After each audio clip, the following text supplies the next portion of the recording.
Hey, hello. Today we're doing neural networks. Trying to maybe you'll enjoy it, maybe not. But seem that I've done a little bit of this. I don't know. So you make a file and put it in its own folder, because you will be downloading some stuff. I don't know if you saw this. This is this. Okay.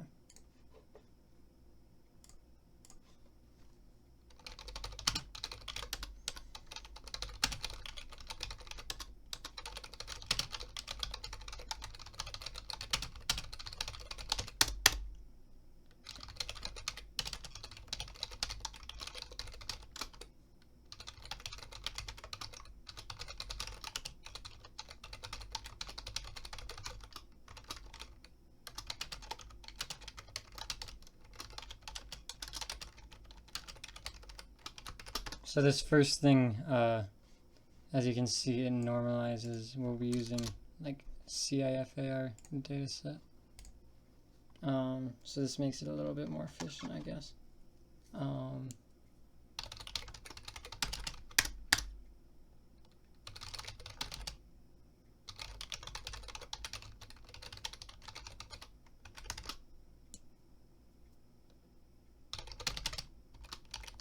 And this will download it to a file in the folder.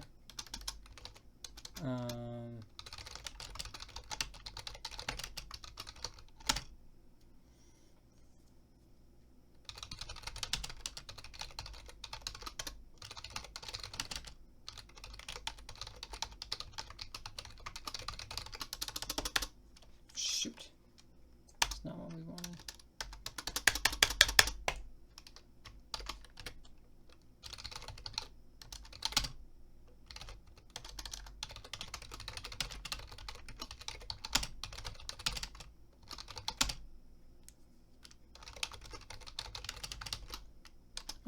This is how it decides like the number of processes to use to. This is like the amount it does at once. It shuffles it. I don't know. This it divides it into training and testing sets because you want those to be different, so you know if it actually learned anything.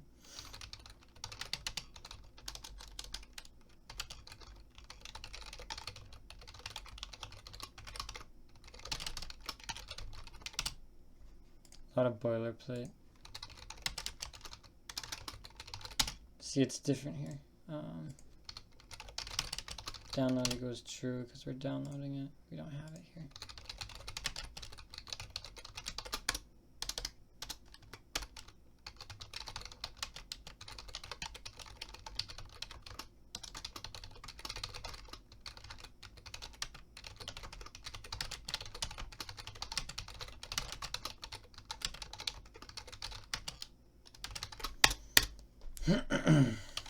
And then we have all the different classes, I think.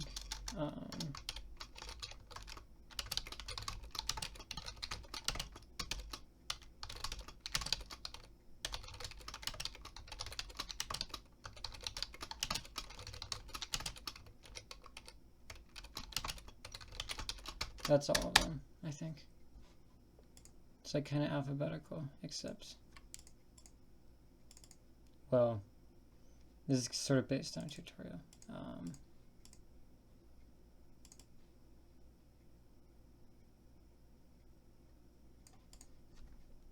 I'll put a link to it. Okay, so after that we want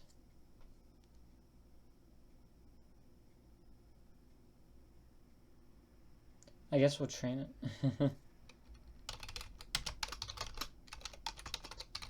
So first we make our network.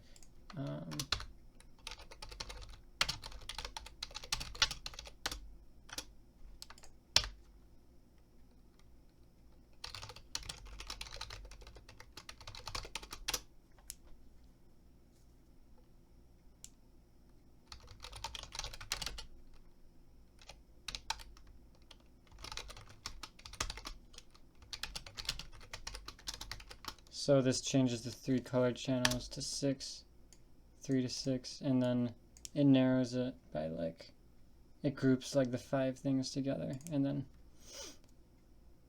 like mushes them together kind of based on that. I think it does some function based on that,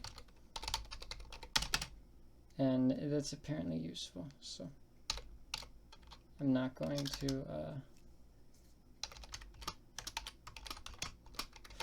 mess with that.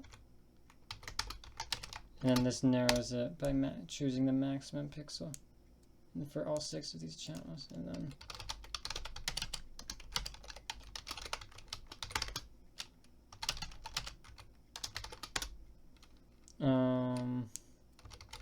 this does the same thing, obviously.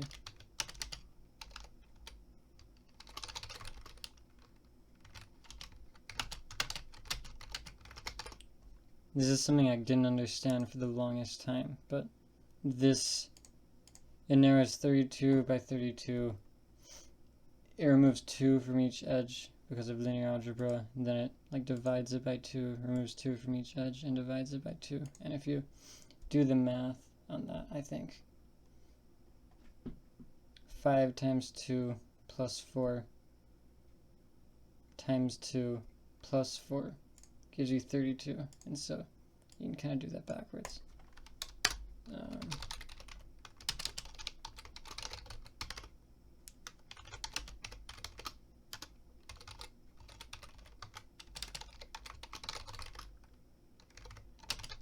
And then the last layer needs to end up with 10, because there are 10 classes it could choose from.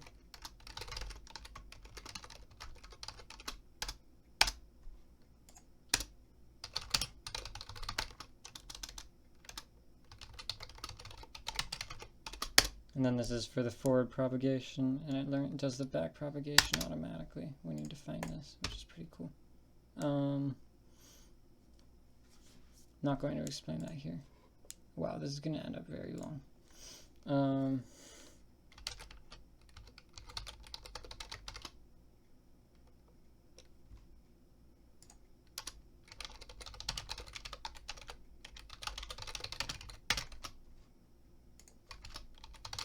And this function is another function. It does this, and then it goes up like that. So kind of like a neuron. A neuron goes like this. This function goes like this. So like an actual human neuron. If this is actually like, I mean, this isn't even really close to the stuff that's probably going to take your jobs, but it's a good start.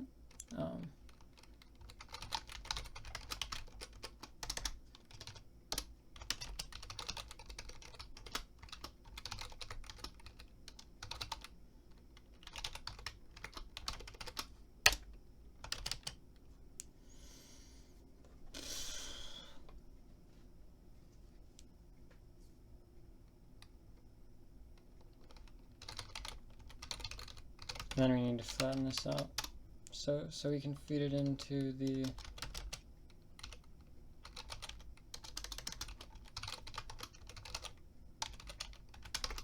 the linear function.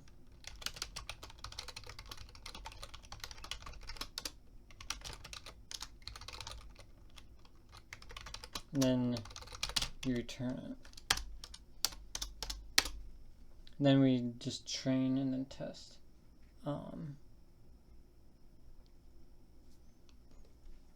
So I guess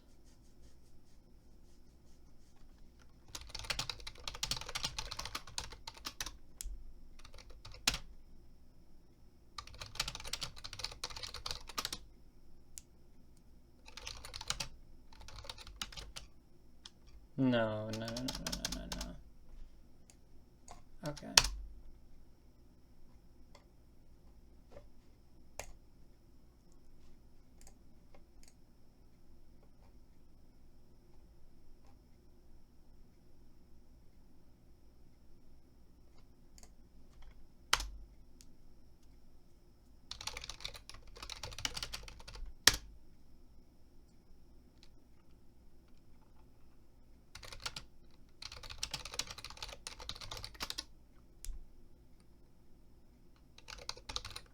Okay, yeah.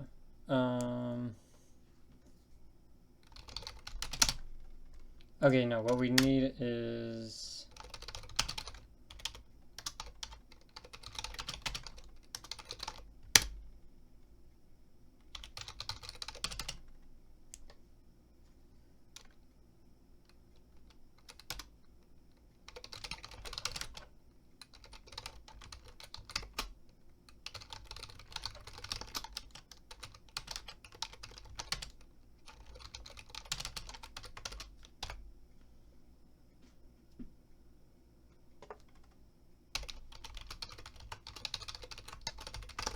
Okay, so this thing, it tells you the cost function. We use this one because we're classifying things, I guess. And this one is the optimizer, stochastic gradient descent, meaning, I mean, there's a good video on this I might link to from a really famous guy. But then you feed in the parameters you're using. This is the learning rate, which I think it's like how fast it goes. And then momentum is important because it slows it down as you reach a local minimum, I think. And then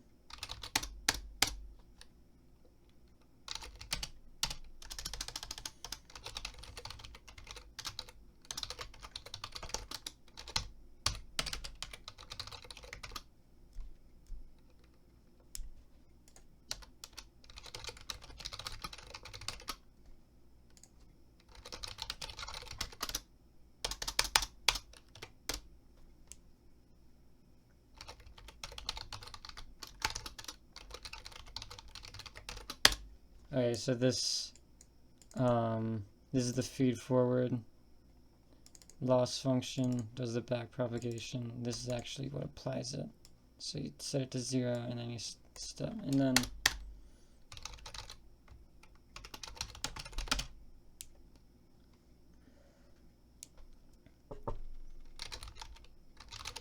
this is for us to be able to see if it's making any progress.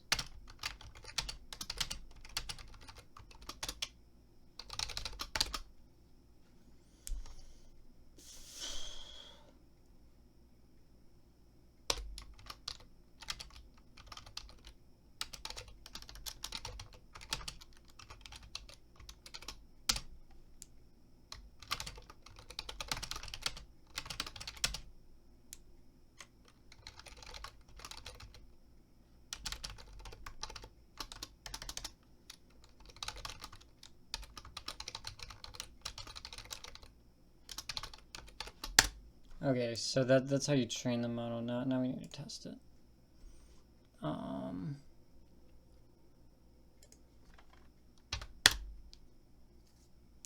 So I'll do the simplest.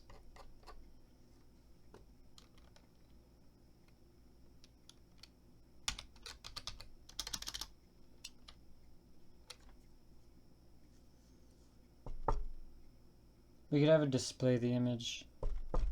Let's not do that. Well, yeah, let's do that a little bit. Okay.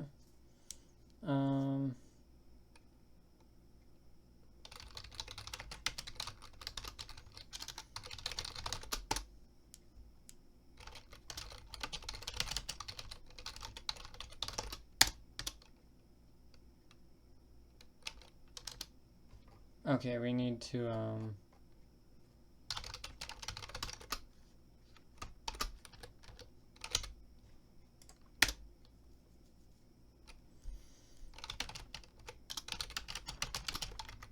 figure out how to show the images.